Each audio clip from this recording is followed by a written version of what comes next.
황 팀장님, 네. 지금 저희가 1월 27일 FOMC 결과를 알고 나서 장이 지금 그야말로 급락. 오전에 어떻게 좀 분위기 어떠셨어요? 모든 투자자분들이 뭐 LG 에너지 솔루션을 네. 어떻게 그러니까 청약을 하셨던 안 하셨던지 간에 LG 에너지 솔루션이 어떻게 움직일지에 대한 움직임들 많이들 관찰하는 오전을 보내셨을 거라고 생각하는데 네. 일단은 이제 상장을 하면서 수급이 사실 그동안 1월 달이 굉장히 좀 많이 힘들었었잖아요. LG 에너지 솔루션으로는 수급 불균형도 좀 있었고 이런 부분들이 이제 해소하는 날이긴 한데 네. 조금 그래도 기대했던 부분들은 사실입니다만 여전히 좀 생각보다 주식시장이 좀 민감하게 움직이는 부분들은 있는 것 같아요. 변동성을 네. 계속 가져가고 있고 그리고 지난 밤에 이제 오늘 이제 목요일 날 이제 우리 아침에 이제 FOMC 결과 성명서 네. 결과를 발표를 했는데 그동안의 컨센서스하고 크게 달라진 점은 없습니다. 특이하게. 그러니까 1월 달에 금리 인상에 대한 여부는 사실 조금 확률은 낮았었고 네. 그리고 올해 3월부터 테이퍼링 종료하겠다. 그리고 올해 한 3번에서 4번 정도 금리 인상. 그리고 QT 시작을 하반기에 시작할 거란 명확한 지침이 이번엔 사실 말씀 안 해주셨죠. 그래서 다음에 또 기대를 해봐야 되고 그렇다 보니까 그냥 불확실성 하나 넘겼다라고 우리가 해석을 할 수 있기는 한데 이것보다 사실 시장 참여자들은 그동안 사실 11월 달 증시가 사실 나스닥도 굉장히 힘들었었잖아요. 네. 전 세계 증시 다 힘들었고 그러니까 이 정도면 시장을 달래려는 코멘트가 하나 정도는 있지 않았어야 됐냐라고 생각했었고 이 부분을 좀 사실 기대했었는지는 몰라도 정말 특이하게도 그 영향을 우리나라가 지금 다 떠받고 있죠. 예, 그런 부분들이 엄밀히 말하면 아시아 증시 할 것 없이 네. 전 세계 증시가 그렇습니다. 네. 네. 그동안 뭐 사실 한국 시장만 유독 왜 이러느냐라는 평들이 있었지만 일단은 굉장히 좀 어려운 구간을 통과하고 있는 것 같습니다. 네. 네. 네, 황 팀장님께서도 지금 FOMC를 갖다 언급하셨습니다만 이 부분을 갖다 우리가 얘기를 안 하고 갈 수는 없겠습니다. 우리 뭐 주식 관련한 경제 채널, 유튜브 할 것 없이 대부분 보면은 크게 나누자면은 어떤 업종별, 종목별 분석이 있고요. 또 이렇게 거시적인 분야를 다루는 분들 이렇게 나옵니다. 양쪽을 다 살피셔야 되는 거죠. 지금 같은 경우는 우리나라만 이렇게 FOMC에 민감하냐라고도 얘기하기 힘든 미국을 비롯해서 전 세계 증시가 다 지금 같은 이유로 움직이는 그런 시점인데요. 우리 민 부장님께서 이번 FOMC 어제 아마 잠을 설치시면서 좀 이렇게 보지 않으셨을까 싶은데 한번 전반적으로 한번 정리해 주시신다. 파월 의장이 이제 기자회견 하면서부터 점점 이제 상승폭이 축소되더니 이제 마이너스로 이제 하락 전환됐다가 겨우 이제 나스닥 같은 경우만 나스닥이 거의 강보합 정도로 마감이 네. 되었습니다. 그래서 실질적으로 시장에서 이제 걱정하고 있는 그런 뭐 엄청나게 큰 매파적인 발언은 저는 특별히 찾기 어렵다라는 게 제 생각이고 다만 이제 우리가 그 중앙은행들이 항상 이제 내세우는 것은 중요하게 생각하는 것은 고용과 이제 물가 이 두 가지를 상당히 네. 중요하게 생각하지 않습니까? 근데 일단 고용이 어느 정도 이제 뭐 좀 안정을 찾고 있는 상황에서 이 물가라는 부분을 상당히 오늘도 강조를 한 것 같아요. 인플레를 잡기 위해서 끝까지 우리는 뭐 할 수 있고 준비가 되어 있고 모든 일을 다 하겠다 뭐 그런 부분을 강조를 하다 보니까 사실 이 물가가 어느 정도 안정을 찾으려면 인플레 압력이 좀 완화가 돼야 되는데 공급망 이슈라든지 이런 부분들이 좀 해결이 사실 돼야지 이제 원자재 가격도 좀 안정을 찾고 해결이 네. 되는데 사실 이거는 연준이 어떻게 할 수 없는 부분이잖아요. 그렇죠. 예, 그러다 보니까 이제 시장에서는 저렇게 뭐 인플레 압력에 따라서 물가를 뭐 어떻게 컨트롤하기 위해서 생각을 하고 있다면 또 앞으로 뭐 금리에 관련된 이 부분이 더욱더 매파적으로 계속 올 한 해 진행되지 않을까 아마 이러한 두려움이 좀 컸지 않았을까 싶거든요. 그래서 그 부분에 따라서 아마 시장 영향을 받은 것 같은데 제 생각에는 이 부분이 시장의 심리가 당분간 좀 이어지는 흐름이 된다면 네. 27일 밤 미국 증시를 한 번 더 여러분들께서 주목을 하셔야 될 것 같아요. 근데 지금 이제 저희가 방영이 27일 이후에 나가니까 네. 저는 27일 밤에 미국 증시가 큰 뭐 변화가 없다면 이번 1월 달에 FOMC는 그냥 어느 정도 좀 반영이 되었다라고 볼 수 있을 것 같고 대신에 미국 증시가 반등을 주더라도 이 인플레라든지 이런 부분들이 완화가 되지 않으면 당분간은 박스권에서 그냥 움직이는 아주 급하게 뭐 주가가 다시 추세적으로 올라가기보다는 박스권에서 움직이는 그러한 그림을 한번 그려보시는 게 맞지 않을까 싶습니다. 제 짐작컨대 우리 황영인 팀장께서는 많이 받는 그 고객분들의 전화가 그거 걸릴 것 같아요. 네. 이거 언제까지 빠져요? 그죠. 네. 그리고 언제쯤부터 오를 수 있을까요? 어떻게 대답하고 계세요? 일단은 주식이 풀로 있으신 분들은 뭐 지금 수준에서는 매도는 이제 큰 의미 없다. 여기 밑에서는 사실 LG 에너지 솔루션 상장으로 인해서 사실 좀 약간 고평가 논란이 있는 것도 사실이거든요. 네. 그렇기 때문에 오히려 상장 이후에 코스피 전체의 PER, 우리가 항상 바닥으로 보는 PER 10배나 PBR 1배 수준이 사실 레벨이 좀 다운이 됐습니다. 그렇기 때문에 이런 부분들을 감안했을 때도 이 정도 레벨이면 여기서는 어느 정도 반등이 나올 거다. 대신에 어딘지는 우리가 맞추기 어렵다. 그리고 주식 100%라고 하면 지금 여기서 매도하는 건 정말 아무 의미가 없는 상태인 거죠. 만약에 매도를 하실 분들은 하시고 그거를 현금으로 갖고 있다가 만약에 급반등이 오면 그것 또한 역시 허탈할 거거든요. 그렇기 때문에 두 가지인 거죠. 그러니까 매도는 어차피 지나서 내가 가지고 있는 종목들이 그래도 괜찮고 버텨볼 만한 주식이라면 지금은 그냥 가지고 있는 구간.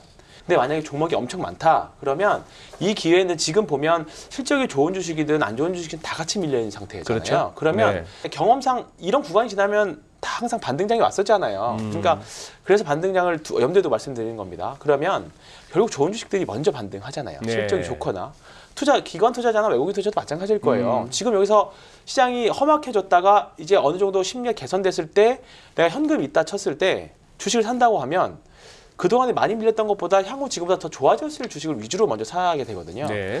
그러면 이럴 때일수록 어차피 손절을 쳐서 포트폴리오 압축의 시간을 갖는 구간이 조만간에 올 거다. 일단 그건 말씀드리고 있어요. 제 지금의 느낌은 2018년 10월 달하고 굉장히 닮아 있습니다. 한 달 내내 밀렸어요. 네. 한 달 내내 밀렸고 그때도 금리 인상 이슈로 밀렸고요.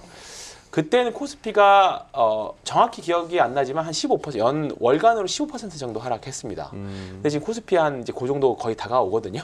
이제 그 정도면 지금 정도면 심리적으로도 지금 미국 빅스 지수도 거의 뭐 고점 찍고 왔고요. 근데 지금 아까 31, 32 정도 되기 때문에 네. 그리고 20일 이격도도 코스피 이격도도 거의 뭐 최저 수준이기도 하고 지금 모든 기술적 지표나 심리적 지표나 다 봤을 때는 바닥권에 와 있습니다. 분명히 과매도권에 와 있고 그리고 이제 우리가 흔히 말하는 펀더멘탈 바닥도 언저리는 거의 다 온 것 같아요. 그러니까 지금 관에서는 버티는 게 일단은 1번인 것 같고 여기서 이제 반격이 나왔을 때 좋은 종목으로 갈아타야 되는 게 굉장히 중요한 상황이라고 봅니다. 저 역시도 마찬가지고 지금 1월 달 전망이 대부분 다 틀렸습니다. 그죠? 네. 틀렸는데 금리 인상의 색깔이 결이 좀 많이 다르다라는 생각이 좀 많이 들어요. 그러니까 예전의 금리 인상과는 네, 예전에 금리 인상. 그러니까 그동안에 금리 인상하면 금리 인상 전에는 이제 시장이 금리 인상 이슈로 인해서 좀 시장이 흔들리다가도 금리 인상을 하면 이제 경기가 좋아지는구나. 경기가 네. 커버가 가능하니까 금리 인상하는구나로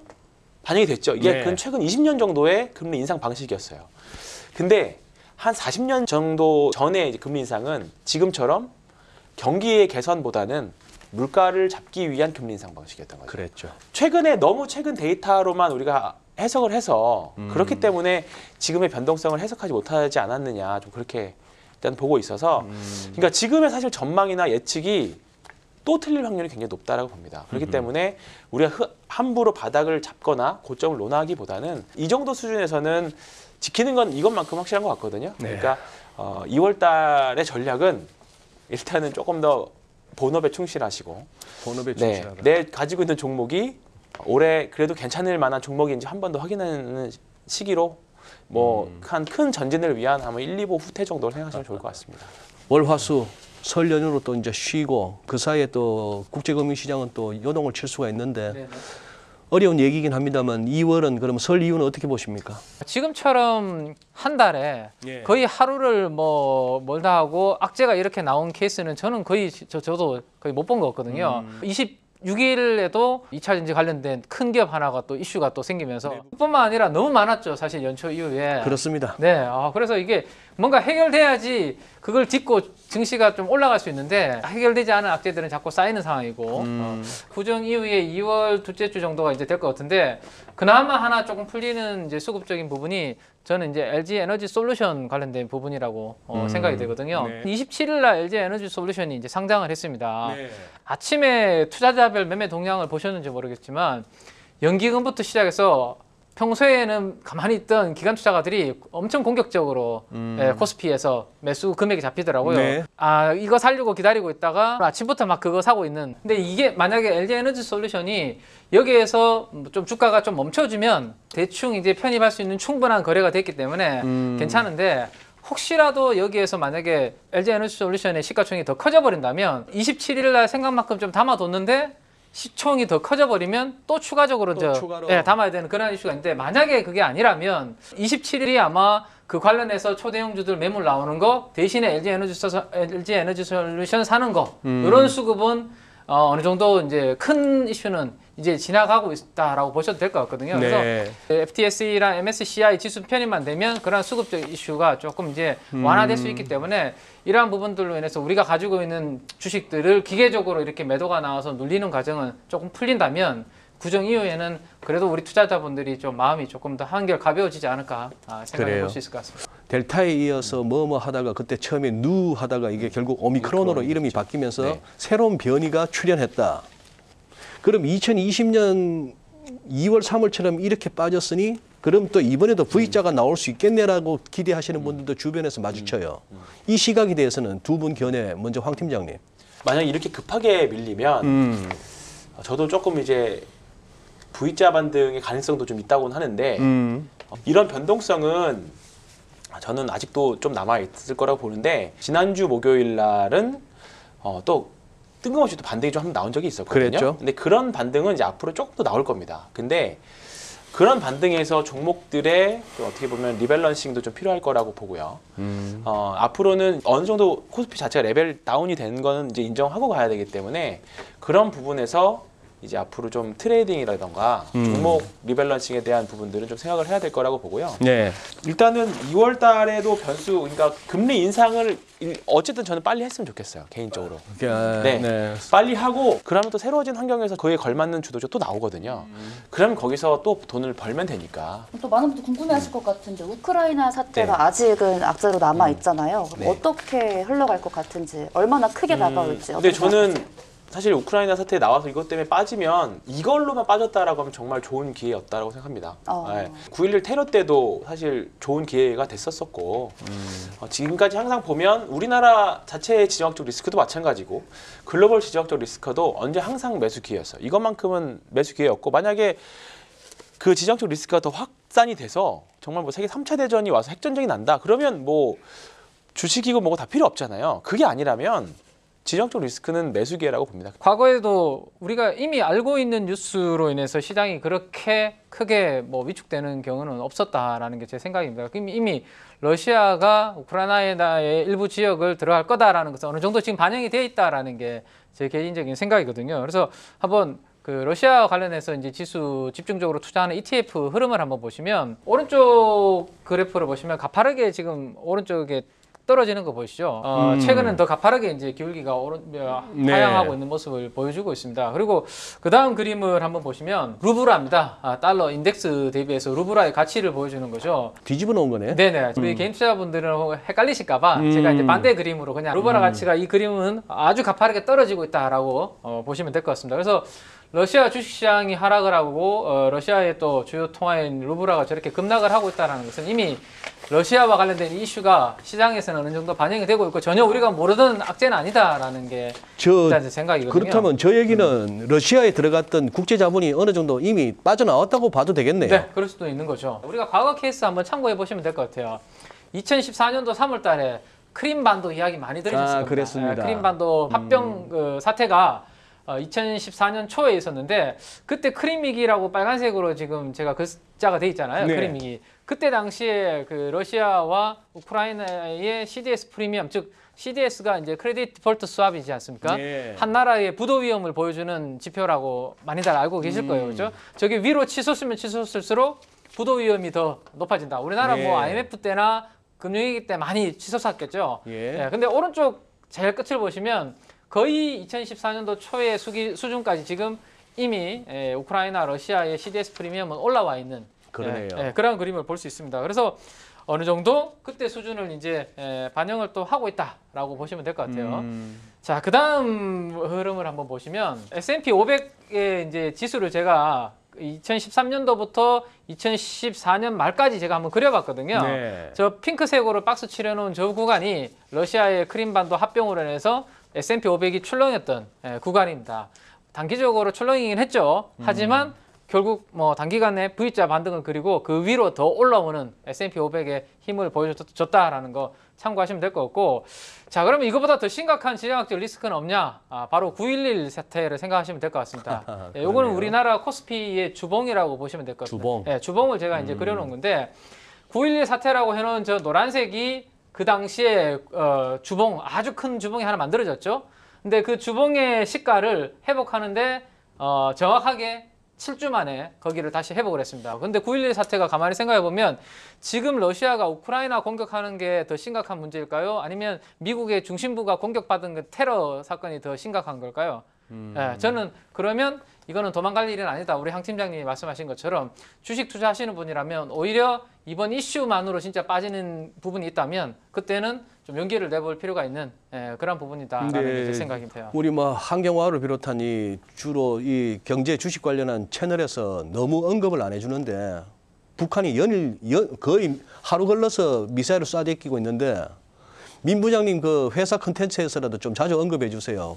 북한이 섭섭할 것 같아. 좀 그렇게 언급이라도 해주면은 좀 알아주네 싶어서 이제 그만 쏠라나. 근데 사실은 제가 이제 북한에서 장 시작하기 전에 항상 미사일을 쏘는 편이 장 시작하기 전에. 그래서 제가 이제 저희 이제 KB증권 고객분들한테 혹시라도 미사일 때문에 빠지면 좀 받으셔도 된다라고 코멘트를 예전에 날렸었는데 지금은 아예 그 코멘트 자체를 안 보내고 있습니다. 본토 우리 남한 아니, 대한민국 영토에 떨어지지 않는 이상은 사실 뭐 당분간은 뭐 큰 영향을 미칠 수는 없다라고 봅니다. 네, 러시아가 이렇게 뭐 계속 이슈가 되면 지금 인플레 우리 아까 조금 전에 이제 연준 이야기하면서 물가 이야기했잖아요. 네. 계속 이 노이즈가 좀 이어지면 사실 가스라든지 네. 이 에너지 가격들을 자꾸 이제 자극할까봐 그게 오히려 저는 더 걱정이거든요. 예, 가스 가격 튀면 당연히 이제 또 유가도 좀 움직일 수 있고 이렇게 돼버리면 인플레 이제 압력이 좀 완화가 돼야 되는데 계속해서 시장에 이제 있으면 그 부분은 이제 우리한테 좀 영향이 지금 받을 수 있을 것 같습니다. 화면에도 나오다시피 천연가스 값은 사실 작년 11월 달에 피크 찍었어요. 오히려 반토막 났거든요. 네, 그런 예. 상황인데 6불에서 지금 4불까지 저 정도 왔으면 됐는데 네. 그러나 이러다가 저쪽에서 우크라이나 쪽에서 뭐 신용이라도 한다면은 저건 또 튈 수도 있는 그런 네, 상황이고. 그래서 오히려 저런 이제 에너지 가격들의 움직임, 저 정도는 우리가 모니터링을 좀 해볼 필요는 있을 것 같습니다. 네, 네. 국제 유가도 26일에 우크라이나 긴장으로 2014년 이후 가장 높은 가격을 나타냈다고 합니다.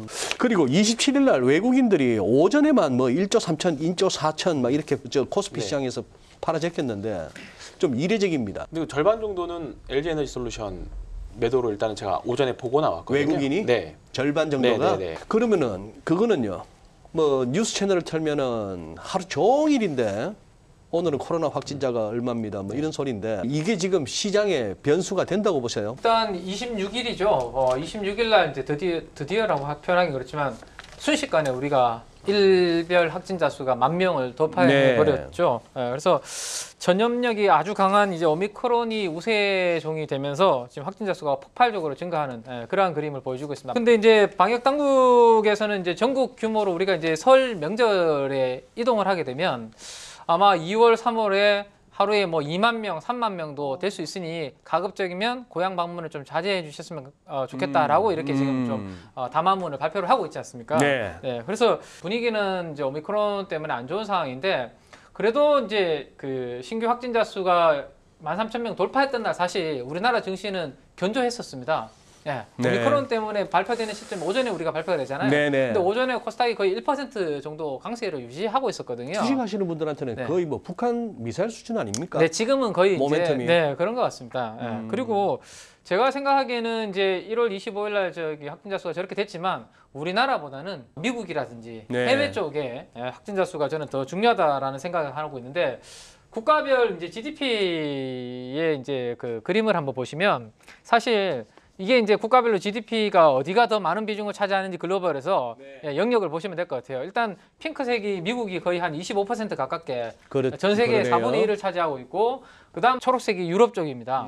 그리고 이제 아시아 쪽은 위에 파란색에 거의 차이나 재팬이 두 국가가 많은 부분을 차지하고 있다라고 보면 되죠. 네. 그래서 저는 주식 투자자 입장에서 우리나라의 일별 확진자 수보다는 조금 크게 본다면 미국과 유럽과 그리고 네. 차이나 정도 아하. 아시아 쪽에서는 여기가 훨씬 더 이제 오미크론이 확산이 이제 더 계속 가고 있느냐 아니면 좀 꺾이고 있느냐 거기에다가 사망자 비율이 이제 어느 정도 좀 주춤하고 있는지 이 부분이 더 중요한 것 같은데 최근에 미국 쪽 동향을 한번 이제 그래프를 한번 가지고 와봤는데요. 자 신규 확진자 수는 일단은 치솟다가 좀 약간 꺾이는 모습이고요. 그리고 신규 사망자 쪽도 보면 뭐 그렇게 크게 치솟지 않고 좀 멈춰 있는 그런 모습을 좀 보여주고 있습니다. 그래서 사망자 비율 자체가 감소하고 있는 거죠. 확진자는 증가하고 있는데 사망자는 정체하고 있으니까 비율은 좀 감소하고 있는 그런 부분입니다. 그래서 우리는 사실 수출 비중이 큰 네. 나라입니다. 그래서 저런 큰 나라에 우리는 종속 경제를 가지고 있기 때문에 그들이 좀 코로나 확진자가 좀 주춤한다면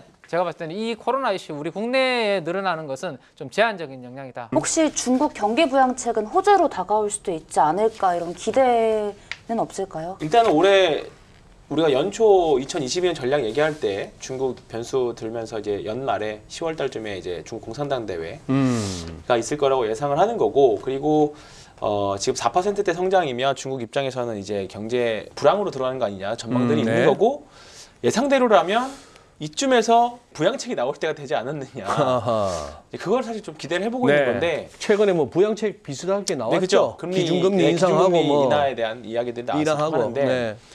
이런 부분들이 조금 시장에서 좀 더 알아줄 때까지는 시간은 좀 필요할 것 같습니다. 이 와중에 그러면은 우리 투자자분들 전략을 어떻게 가져가야 되느냐 참 네. 막연한 질문입니다. 시장이 이렇게 안 좋았을 경우에는 좋은 주식, 나쁜 주식 할 것 다 밀려 있는 상태고. 네.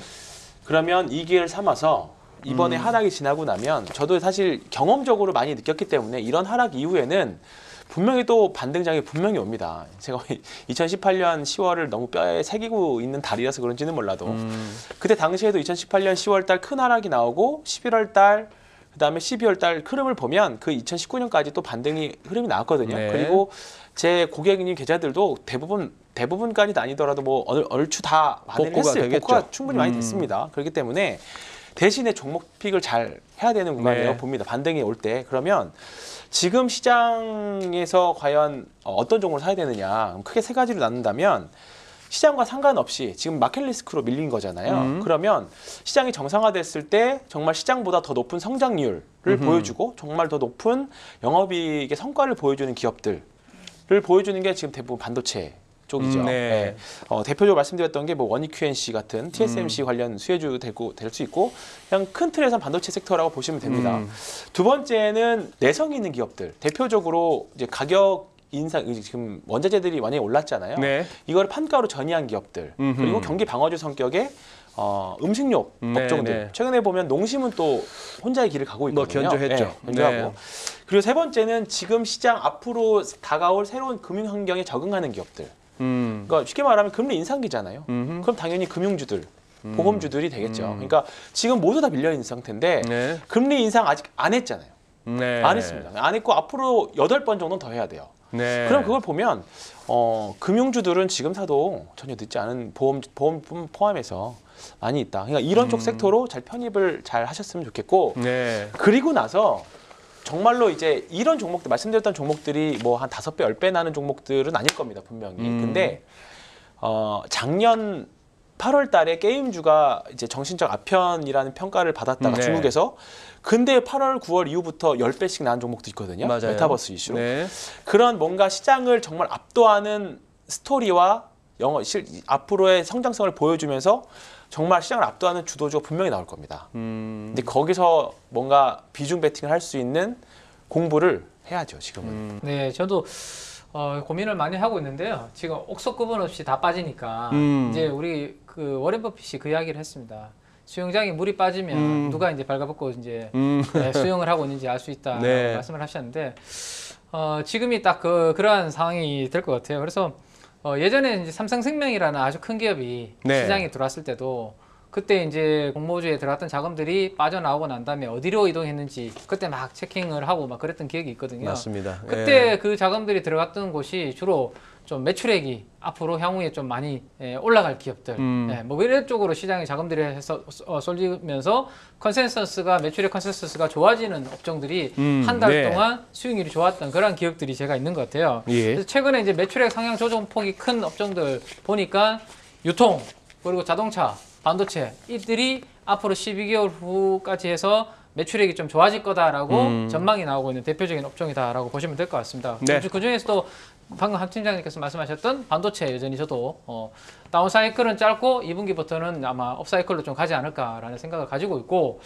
그러면 이제 많은 분들이 궁금하시는 게 그러면 이제 딱 지금이 그나마 내가 사자마자 좀 안 물리고 수익이 나는 구간은 언제일까? 진짜 베팅해야 되는 타이밍 언제일까? 그게 궁금하실 것 같아서 네. 제가 작년도 케이스를 한번 가지고 와봤거든요. 작년대 코스닥 지수를 한번 그려봤습니다. 노란색 그 그래프라고 보시면 되고요. 작년에도 핑크색으로 표시되어 있는 구간은 거의 한 8에서 10% 정도 하락했던 구간입니다. 코스닥이. 네. 5번 정도가 코스닥이 작년에 하락 사이클이 있었거든요. 크게.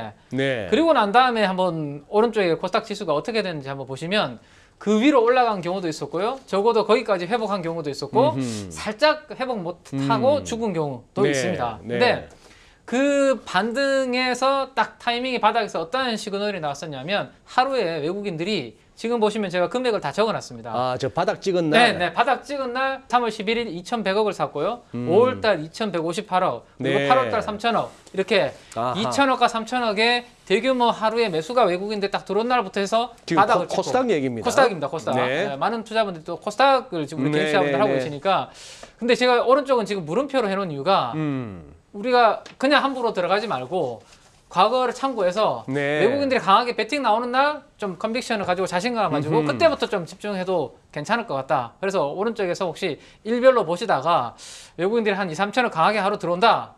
그거 들어왔는데 그거 밑으로 내려가면 외국인들 다 물리는 거잖아요. 그죠? 그래서 그 네. 아이디어를 가지고 한번 이번 바닥도 한번 참고해 보시는 거 괜찮지 않을까 싶습니다. 코스닥이 코스피 대비 한 6분의 1 정도 수준이니까요. 만약에 외국인들이 코스닥에서 하루에 3천억 사는 느낌이 코스피에서 거의 한 2조 가깝게 사는 느낌이니까 아, 네. 그렇게 체감을 하시면 좀